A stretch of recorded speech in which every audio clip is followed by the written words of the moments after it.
Assalamualaikum warahmatullahi wabarakatuh. Saya Yasinta Puji Kristanti, mahasiswa Pendidikan Sejarah Offering A 2017. Di sini saya menempuh mata kuliah KPL di SMKN 1 Kepanjen. Nah, di sini saya akan menjelaskan sedikit tentang materi tentang kerajaan-kerajaan di Nusantara pada masa Hindu-Buddha. Saksikan terus ya. Baik, langsung saja kita ke kerajaan yang bercorak Hindu-Buddha di Nusantara itu ada apa saja. Kerajaan yang ada di Nusantara itu sebetulnya sangat banyak sekali dan lingkupnya cukup luas, tapi di sini saya akan menjelaskan beberapa saja karena mungkin durasi ya terlalu panjang nanti juga akan membosankan. Jadi saya akan menjelaskan beberapa kerajaan yang lingkupnya juga lokal dan dekat dengan kita. Kalau misalnya kerajaan-kerajaan yang begitu besar-besar akan saya sebutkan saja. Seperti saat ini yang akan saya sebutkan ada Kerajaan Kutai, Kerajaan Tarumanegara, Mataram Kuno, Kanjuruhan, Sriwijaya, Kediri, Singhasari, dan Majapahit. Tapi dari kerajaan-kerajaan itu saya hanya akan menjelaskan beberapa saja. Baik, sebelum kita masuk kepada kerajaan-kerajaan, alangkah lebih baiknya bahwa kita mengetahui letak daripada Indonesia sendiri. Jadi secara geografis letak Indonesia itu sangat strategis, berada di antara daratan Asia dan benua Australia. Jadi letaknya ini dalam jalur lalu lintas perdagangan itu sangat bagus. Pada waktu itu sudah ada jalur sutra sehingga jalur perdagangan di sini cukup menarik minat dunia internasional seperti itu ya. Letak jalur perdagangan ini ada dua pusat perdagangan zaman kuno yang saat itu sangat terkenal, yaitu India dan Cina yang sering mondar-mandir di lautan Indonesia. Nah, kondisi ini yang memiliki pengaruh besar terhadap perkembangan sejarah kuno di Nusantara. Nah, dengan masuknya unsur-unsur kebudayaan baru yang ada di Nusantara seperti pengaruh dari kebudayaan India telah menumbuhkan sistem kelembagaan baru. Jadi yang dulunya institusi kekuasaan itu dipimpin oleh seorang kepala suku, kemudian saat ini berubah saat pengaruh India masuk, jadi pemerintahan itu berubah menjadi kerajaan dengan sistem birokrasi yang baru gitu ya, turun temurun dipimpin oleh seorang raja dan keturunan-keturunannya seperti itu.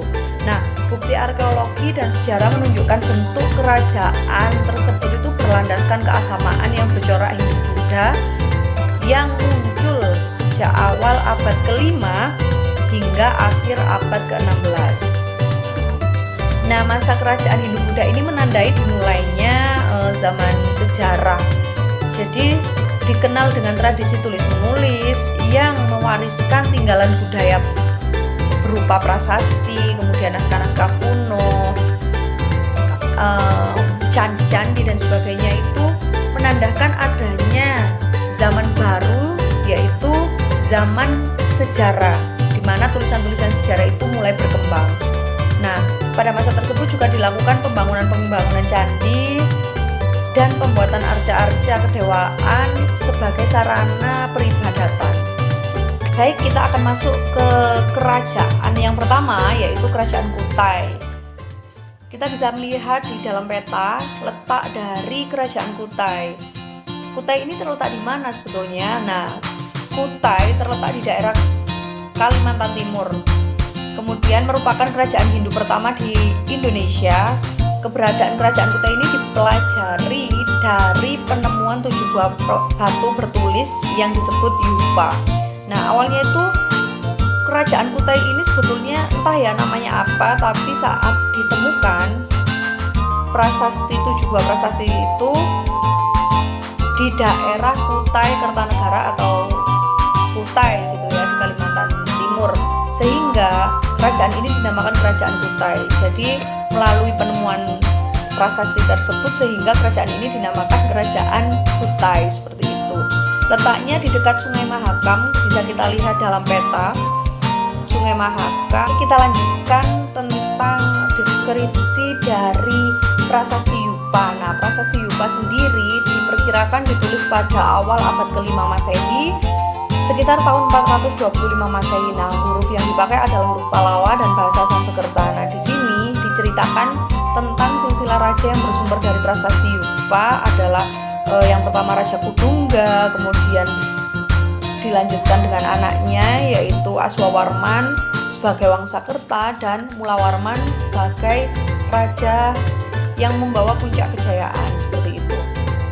Nah, bagaimana kehidupan keagamaan budaya di Kerajaan Kutai? Nah, kehidupan keagamaan di Kutai itu ditandai dengan pelaksanaan upacara-upacara.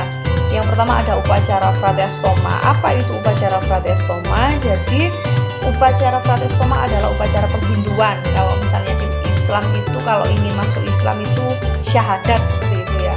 Jadi ada upacara-upacara tertentu untuk menghidupkan seseorang. Kemudian ada lagi upacara Asmaweda. Nah, apa itu Asmaweda? Asmaweda adalah upacara pelepasan kuda untuk memperluas wilayah. Misalnya Kerajaan Kutai ingin memperluas wilayah gitu ya, dengan melepaskan kuda dan dipacu, sehingga di mana kuda itu berhenti, disitulah letak wilayah kekuasaan Kerajaan Kutai, seperti itu. Ada lagi dengan istilah Waprakeswara atau mengenal tempat suci yang bernama Waprakeswara. Apa itu Waprakeswara? Waprakeswara itu sebuah lapangan besar untuk memberikan sesaji kepada para dewa. Itu yang terkenal di prasasti Yupa ini adalah kedermawanan dari Raja Mulawarman. Raja ini memberikan 20.000 ekor sapi atau lembu kepada para brahmana, sehingga dengan hal ini bisa diidentifikasikan bahwa Raja Mulawarman adalah raja yang sangat dermawan. Kemudian pada masa Mulawarman itu mencapai puncak kejayaan, seperti itu, sehingga rakyatnya cukup makmur pada waktu itu ya. Dengan 20.000 ekor sapi itu bukan hal yang sedikit. Jadi bisa kita bayangkan bahwa pada saat itu Kutai mencapai puncak kejayaan pada masa Mulawarman. Baik, saya akan menjelaskan mengenai kehidupan politik pada Kerajaan Kutai. Raja pertama dari Kerajaan Kutai adalah Raja Kudungga, yang tadi sudah saya jelaskan bahwa Kudungga itu namanya belum memiliki pengaruh dari India, karena Kudungga sendiri adalah nama asli Indonesia. Baru masuk pada anaknya yang bernama Aswawarman. Aswawarman sudah memiliki pengaruh nama dari India, sehingga Aswawarman disebut sebagai Wangsakerta atau pendiri keluarga raja, seperti itu. Menurut prasasti Yupa yang ditemukan di Bukit Brugus, Kalimantan Timur itu,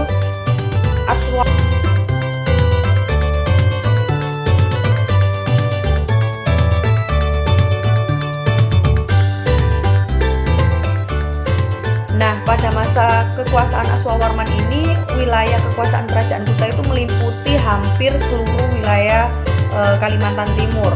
Setelah Aswawarman wafat, digantikan oleh putranya yang bernama Mulawarman, yang tadi saya ceritakan, raja yang sangat dermawan, yang memberikan 20.000 ekor lembu untuk para brahmana di tanah suci yang bernama Waprakeswara. Selanjutnya adalah kehidupan ekonomi. Bagaimana kehidupan ekonomi pada masa Kerajaan Kutai? Jadi Kerajaan Kutai ini tidak bisa terlepas dari Sungai Mahakam. Nah, kerajaan ini tuh memiliki unsur penting, yaitu sungainya. Sungai Mahakam sendiri tidak bisa dipisahkan. Kenapa? Perekonomian Kerajaan Kutai itu sangat bergantung pada keberadaan sungai ini.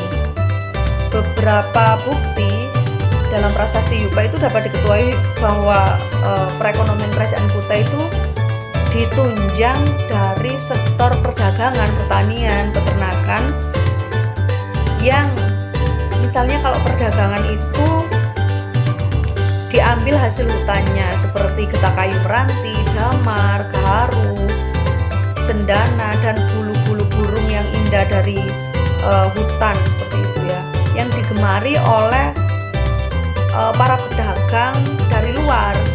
karena ini jalur dagang internasional ya, bukan hanya Indonesia sendiri tapi ada India dan Cina seperti itu.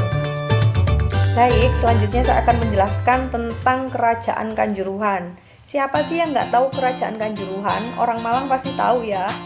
Apalagi kalian ini sangat dekat dengan Kanjuruhan, misalnya seperti Stadion Kanjuruhan gitu ya. Kalian apakah tidak pernah bertanya, Stadion Kanjuruhan itu sejarahnya gimana sih kok namanya ada Stadion Kanjuruhan, ada Universitas Kanjuruhan, begitu. Jadi saya akan menjelaskan sejarah dari kerajaan ini. Kerajaan Kanjuruhan merupakan kerajaan tertua pertama di Jawa Timur. Berdiri sekitar tahun 760 Masehi. Keberadaan kerajaan ini dapat diketahui melalui sebuah prasasti yang disebut sebagai Prasasti Dinoyo. Jadi di dalam prasasti ini, sebelum membahas tentang isi prasasti, letak dari Prasasti Dinoyo itu di mana? Jadi Prasasti Dinoyo itu ditemukan di Desa Dinoyo, Barat Laut Malang. Kalau sekarang itu Lowok Waru, depan Pasar Dinoyo. Nah, jadi isi dari prasasti ini menceritakan sebuah bangunan suci yang bernama, bangunan ini untuk memuja Resi Agastya seperti itu. Siapa sih Resi Agastya?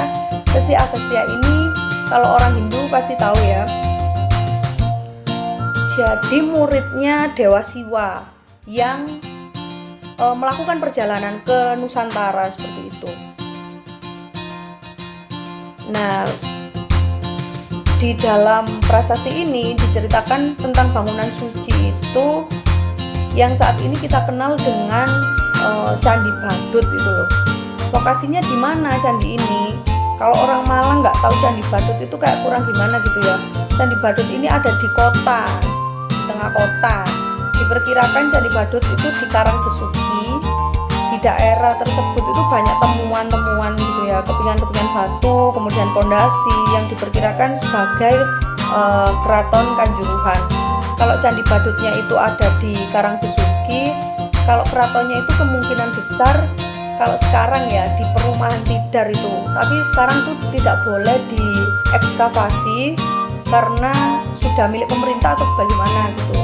Jadi penggalian dihentikan. Jadi yang ditemukan adalah Candi Badut itu.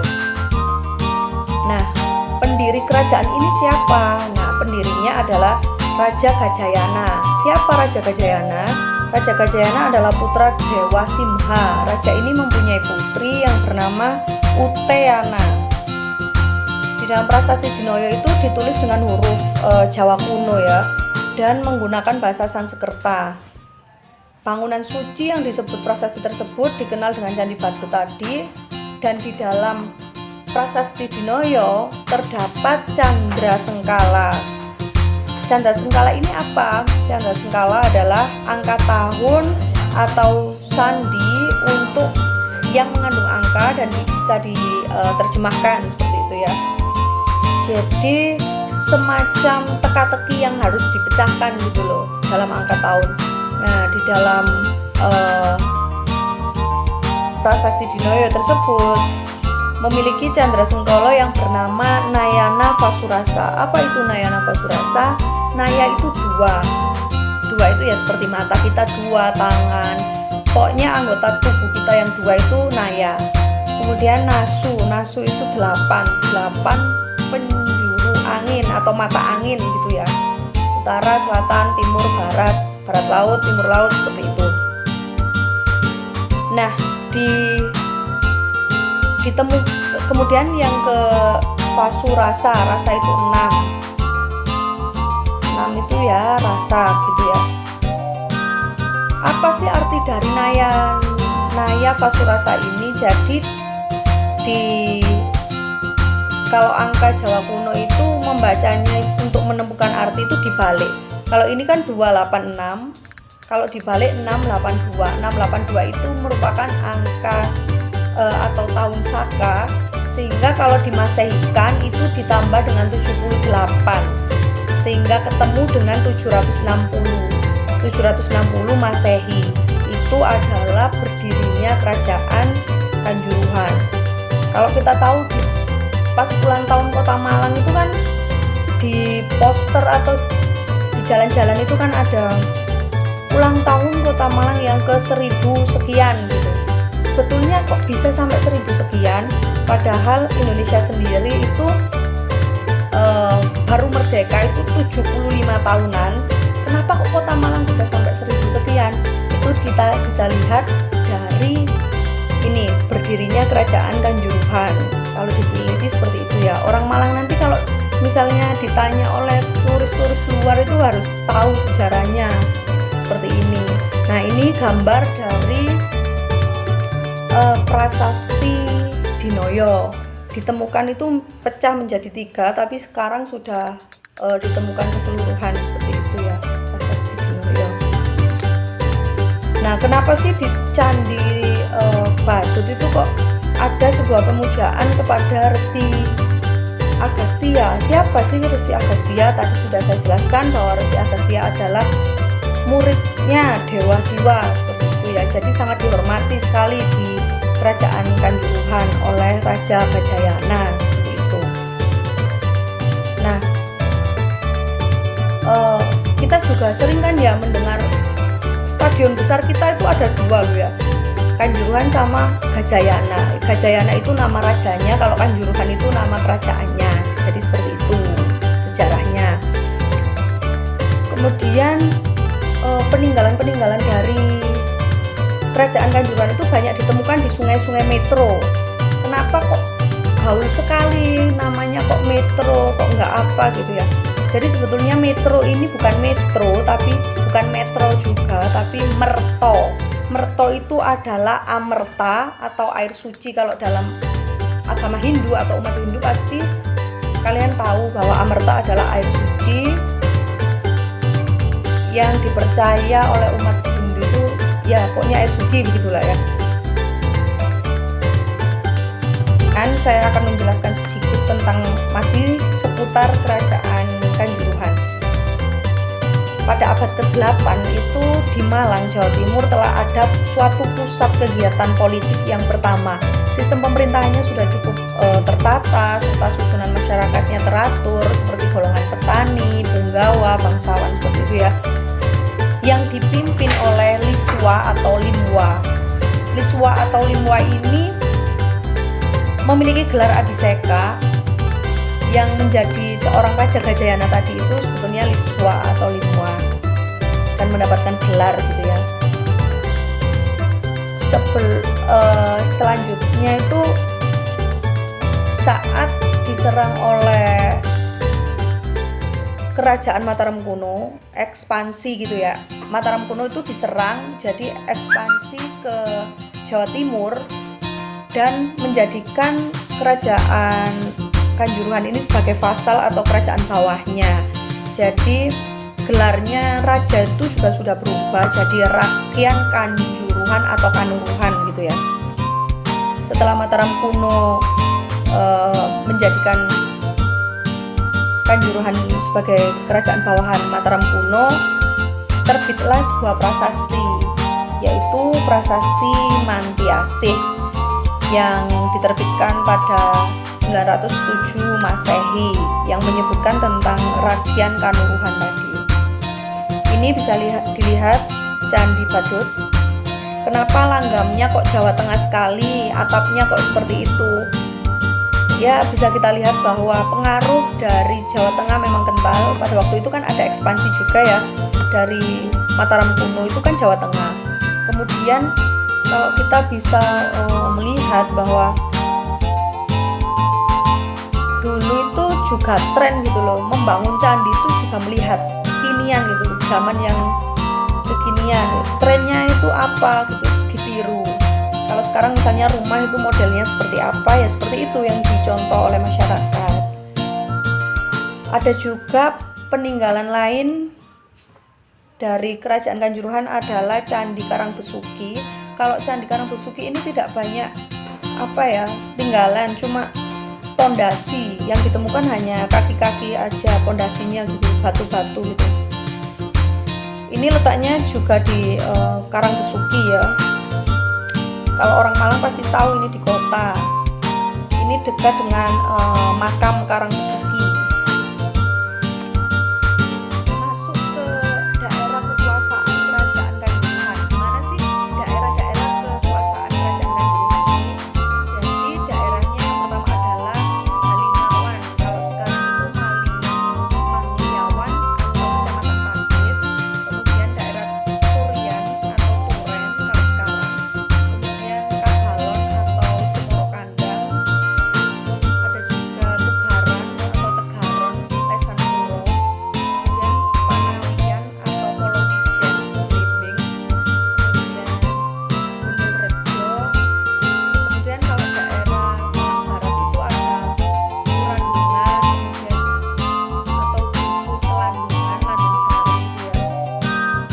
Kemudian Karuman, Merjosari, Dinoyo, Ketawang Putih. Itu daerah-daerah kekuasaan kerajaan Kanjuruhan. Lanjutkan ke kerajaan Singosari. Nah, siapa pendiri kerajaan Singosari? Kerajaan Singosari ini berdiri pada tahun 1222 sampai 1293 Masehi. Pendirinya adalah Ken Arok atau Ken Angrok yang kita sering dengar itu ya. Kerajaan ini kerajaan di Jawa Timur yang berasal dari dinasti Girindrawardhana atau keturunan dari Girinda. Lokasinya kalau sekarang ya diperkirakan di daerah Singosari sana, Kabupaten Malang, dan merupakan cikal bakal dari kerajaan Majapahit. Seperti itu. Nah, kenapa bisa kok tiba-tiba muncul kerajaan Singosari? Sebetulnya kemunculan Singosari ini tidak secara tiba-tiba, melainkan ada sebuah proses yang cukup panjang.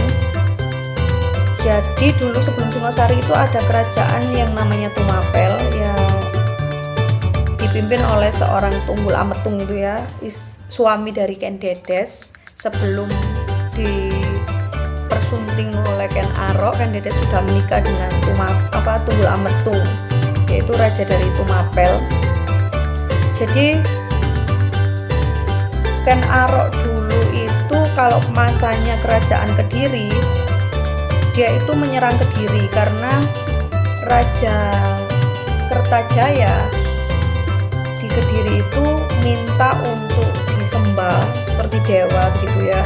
Namun para Brahmana itu tidak mau dan melarikan diri ke Ken Arok, dan akhirnya Ken Arok itu menyerang Kediri. Setelah menyerang Kediri, sebetulnya kan Ken Arok sudah ikut di Tumapel, seperti mengabdi begitu di Tumapel. Namun Ken Arok menyerang Kediri, menjatuhkan Kediri, akhirnya mendirikan Singosari dengan membunuh Tunggul Ametung, raja dari Tumapel itu. Seperti itu. Kerajaan Singosari ini diliputi oleh intrik-intrik politik. Jadi keturunan-keturunannya itu saling menjatuhkan seperti itu. Jadi Ken Arok menikahi Ken Dedes, kemudian saat Ken Arok itu tidak lama ya, jadi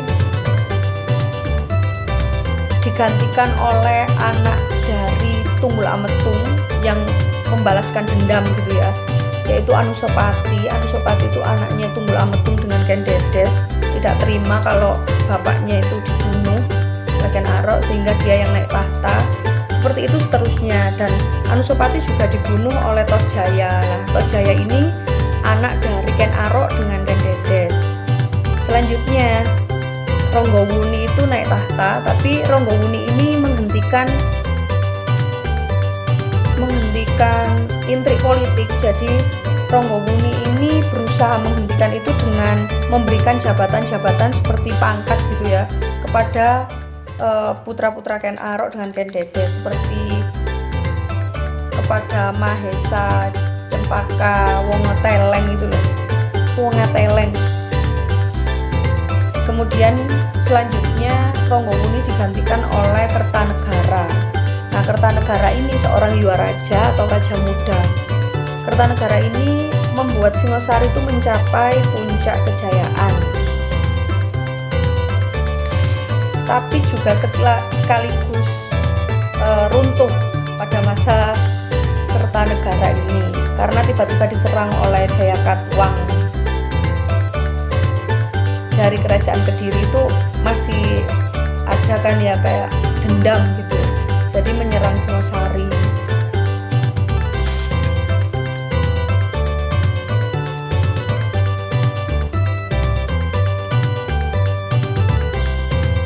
Pada tahun 1275 itu Masehi, Kertanegara mengirimkan pasukan ke wilayah Sumatera yang dikenal dengan ekspedisi Pamalayu.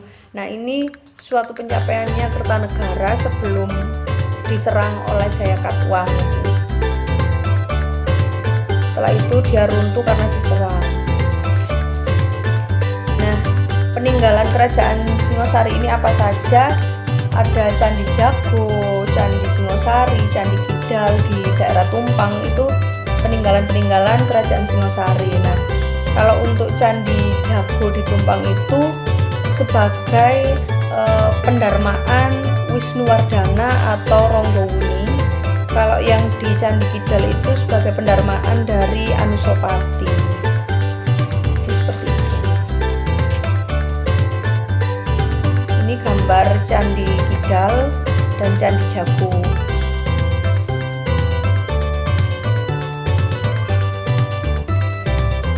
Adalah kerajaan Majapahit. Nah, Majapahit itu didirikan oleh Raja atau Raden Wijaya, yaitu menantu Raja Kertanegara dari Singosari.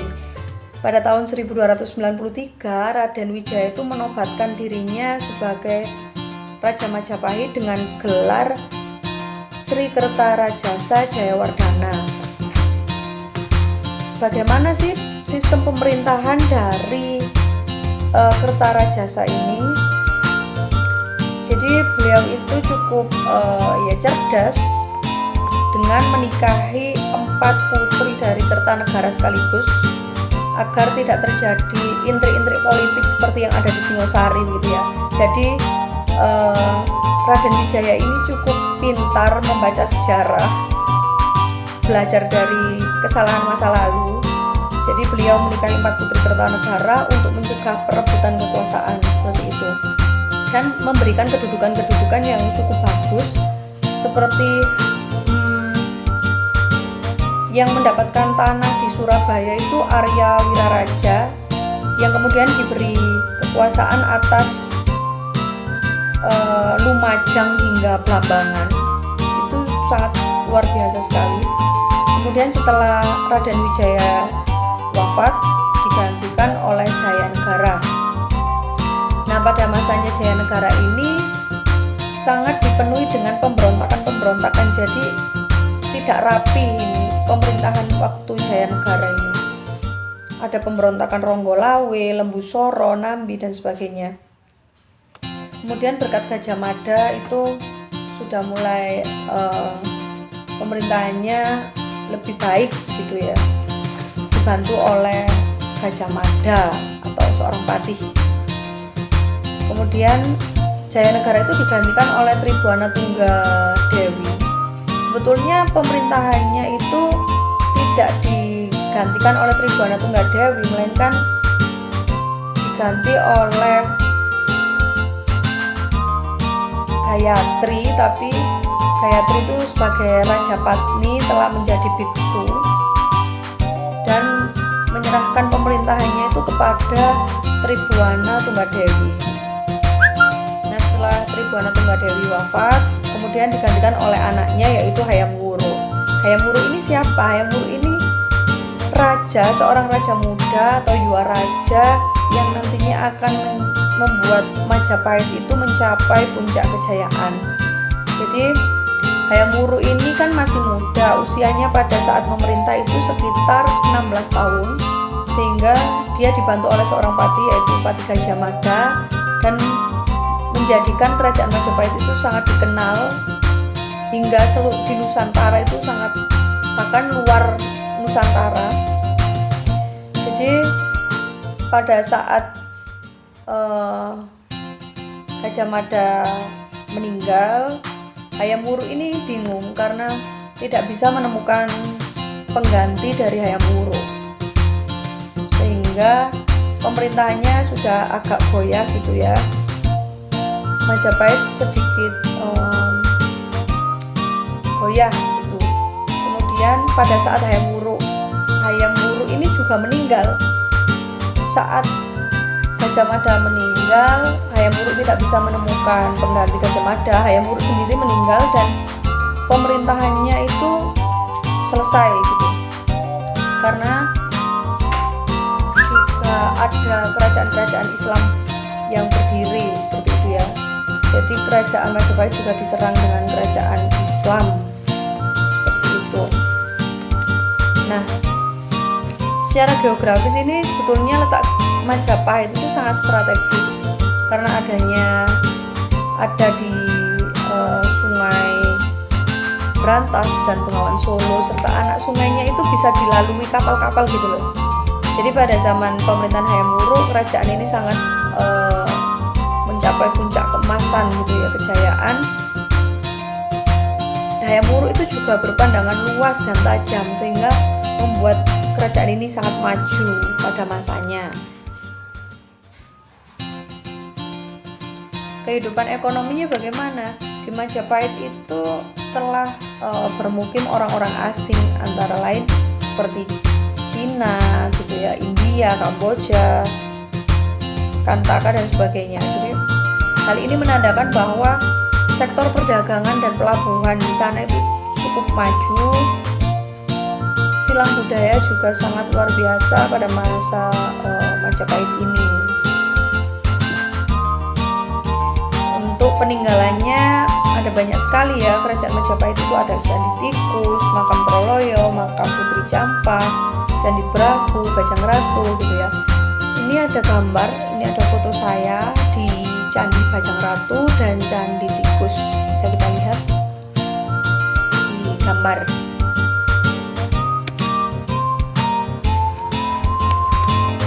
Sekian penjelasan saya mengenai kerajaan-kerajaan di Nusantara pada masa Hindu-Buddha. Kurang lebihnya mohon maaf. Wassalamualaikum warahmatullahi wabarakatuh.